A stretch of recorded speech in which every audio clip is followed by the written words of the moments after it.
Hello everyone, কেমন আছো সবাই? আশা করছি ভালো আছো। আমি কিন্তু মোটামুটি আছি। মোটামুটি কেন আছি সেটা তোমাদেরকে পরে বলবো। আজ রাখি পূর্ণিমা, আজ হচ্ছে সোমবার, আজকে আর মঙ্গলবার। সোমবার আর মঙ্গলবার দুদিন থাকবে রাখির পূর্ণিমা। তো যাই হোক, দুদিনের মধ্যে একদিন রাখি বাঁধলেই চলবে। তো কালকে ছিল রবিবার, আজকে সোমবার। তো যেহেতু বর কালকে বাড়িতে ছিল, সেই জন্য ঘরটা আর বেশি নোংরা হয়। তো সোমবারের দিন ঘরটা না মুছেও শান্তি থাকে না। আর এখন বর্ষার সময়, তো এবার সামনের দিকে ছাদ আছে, যেহেতু ঘরটর নেই, সেই জন্য সেই ছাদের সিমেন্ট বালি ওগুলো না পায়ে পায়ে ভিজেতে ভিজেতে ঘরের মধ্যে চলে আসে। তো সকালবেলায় ঘরটার মোছা দেখেই ভাবছো যে সকাল থেকে ভিডিওটা শুরু করেছি। আর অনেক দিন পরে এর মধ্যে কোনো ভিডিও বানানো হয় না, আর অনেক দিন পরেই আমি ভিডিওটা বানাচ্ছি। সকালের কাজ দেখে বুঝতেই পারছো যে সকাল থেকে ভিডিওটা শুরু করেছি।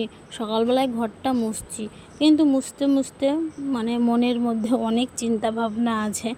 তো সেই চিন্তা ভাবনা প্রকাশ করলে হয়তো আমি ভুল করব, ঠিক আছে? সেই ভুল করব। আর আমার কিন্তু ঘরটা মোছা অনেকটাই কমপ্লিট হয়ে গেছে, আর একটুখানি মুছলেই হয়তো মোছা হয়ে যাবে। তো দেখো, মোছা হয়ে গেছে। এখানে ঘরের যেগুলো পাপোশ সেগুলোই এখন ঝেড়ে নিচ্ছি। এর মধ্যে পা মুছে মুছে অনেকটাই ধরো যে কি নোংরা জমে, তো এবার ঝেড়ে নিলে ভালো হয়। তাই এখন পাপোশগুলো ঝেড়ে আমি ঘরের মেঝেতে পেতে দেবো। পেতে দেওয়ার পরে সামনে দুয়ারটা আছে, ওইখানে জল দিয়ে ভালোভাবে মুছে দেবো। আর বৃষ্টি হচ্ছে, তো বৃষ্টির জন্যই প্রচণ্ড কিন্তু ঘর দোরগুলো নোংরা হচ্ছে। এই যে আকাশটা পরিষ্কার আছে, এর মধ্যেই কখন যে মেঘ উঠে একদম ঢেলে দেবে, তার কোনো বলার সীমা নাই। আর ওই যে বললাম, ছাদের সামনে দেখতেই পাচ্ছ ঘরটর নেই, সেই জন্যই প্রচণ্ড বৃষ্টির জন্যই আমাদের ঘরটা কিন্তু নোংরা হয়। কিন্তু কি করব বলো, কিছু করার নেই, সব কিছু নিয়েই সংসার করতে হবে। তো আজকে রাখি পূর্ণিমা, বললামই তো, যার দাদা আছে, ভাই আছে, সবাইকে রাখি পরায়। কিন্তু আমার মনে হয় ভগবান সেইটুকু থাকতে গিয়েও করে দেয়নি যে আমি রাখি পূর্ণিমাতে রাখি বাঁধবো। যে যেমন সে তাকে তেমন থাকতে দেওয়াটাই ভালো, তাই না? সেই জন্য আমি অতটা বলি না, যে জোর করি না কাউকে, আর আমি নিজেও করি না। তো চলো এখন কাজবাজ করে নিই, পরে আবার দেখা করছি। আর এখন কিন্তু আমার চান টান করা পুরোই কমপ্লিট হয়ে গেছে। এখন ছেলেকে দুধ খাওয়াবো। আর আমার খেজুর ছিল, যেহেতু শরীরটা কিছুদিন ধরেই খারাপ একটুখানি। তো আমার শরীর দেখে কিন্তু বোঝা যাবে না যে শরীর খারাপ, কিন্তু মানুষের মোটা সোটা যদি শরীর স্বাস্থ্য চেহারা থাকে, তাহলেও যে ভেতরে রোগ থাকবে না, এমনটা কোনো কথা নাই।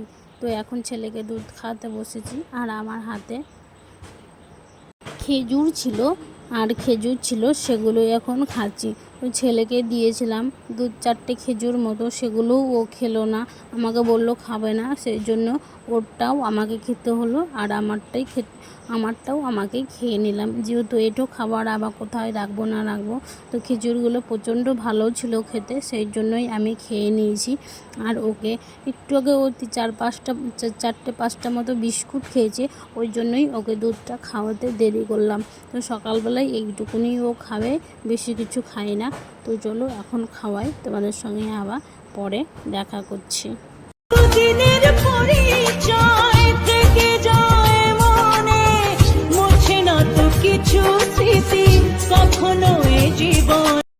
এর মধ্যে অনেকটা সময় কিন্তু আমি পার করে দিয়েছি, তবে সারাদিন কী করেছি, কী অবস্থায় ছিলাম, সেটা তোমাদের সঙ্গে কোনোটাই শেয়ার করতে পারিনি। এখন দেখো দিনের আলোটা কমে এসেছে, বুঝতেই পারছো, যখন এখন সন্ধ্যা হচ্ছে, দিনের আলোর শেষে আমি এখানে বসে বসে একটা লেবু খাচ্ছিলাম। তো বসে না, দাঁড়িয়ে বারান্দার দিকে লেবু খাচ্ছিলাম। লেবুটা বাটিতে করে কেটে নিয়েছি, দিয়েই খাচ্ছি। তো সারাদিন ভগবান মনে হয় যে আজকে কোনো বিশেষ দিনগুলোতেই মনে হয় আমার শরীরটা খারাপ করতে ইচ্ছে করে।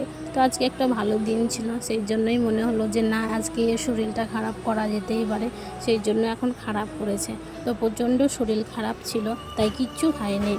আর এইখানে দেখো, সন্ধ্যার সময় বিকেলের ওই 4টে-5টার পরে শরীরটা যখন ভালো হয়েছিল, তো আজকে রাখি পূর্ণিমা, পাশেই একটা কাপড়ের দোকান ছিল, সেই দোকানে ধরো যে কি আমাদেরকে বলে গেছিলো টাকা পয়সা কোনো কিছু পাবে না, তবে ওদের দোকান থেকে মাঝে মধ্যে কেনাকাটা করা হয়, তো সেই জন্যই বলে গেছিলো যে আজকে খাতা উৎসব হবে, নতুন খাতা তৈরি হবে, এরকম একটা ব্যাপার, যে সবাই পয়লা বৈশাখে করে কিন্তু এরা এটা করে না, রাখি পূর্ণিমাতেই করে। আমি বিয়ের পর থেকে দেখে আসছি যে কি রাখি পূর্ণিমাতেই করে, সেই জন্য আগে থেকেই বলে গেছিলো।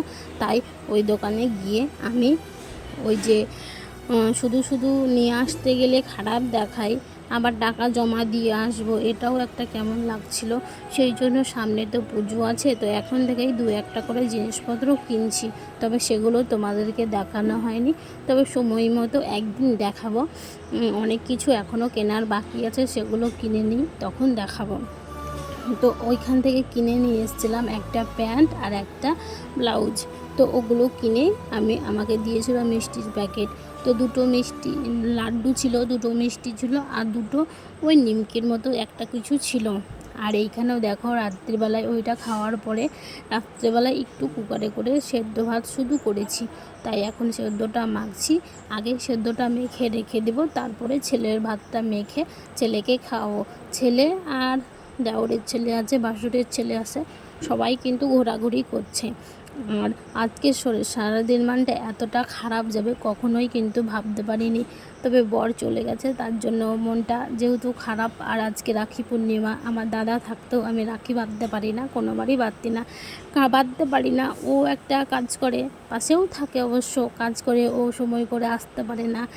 আর হচ্ছে যে কি আমিও জোর করি না, এখন বড় হয়েছি তো, সবাই সংসার নিয়েই ব্যস্ত, কাজকর্ম নিয়েই ব্যস্ত, বুঝেছো তো, কারো এখন সময় থাকে না, তাই আমিও কাউকে জোর করি না যে না বাঁধতেই হবে, এরকম ব্যাপার, যে যেরকম থাকবে তাকে সেরকম থাকতে দিতে ভালোবাসি।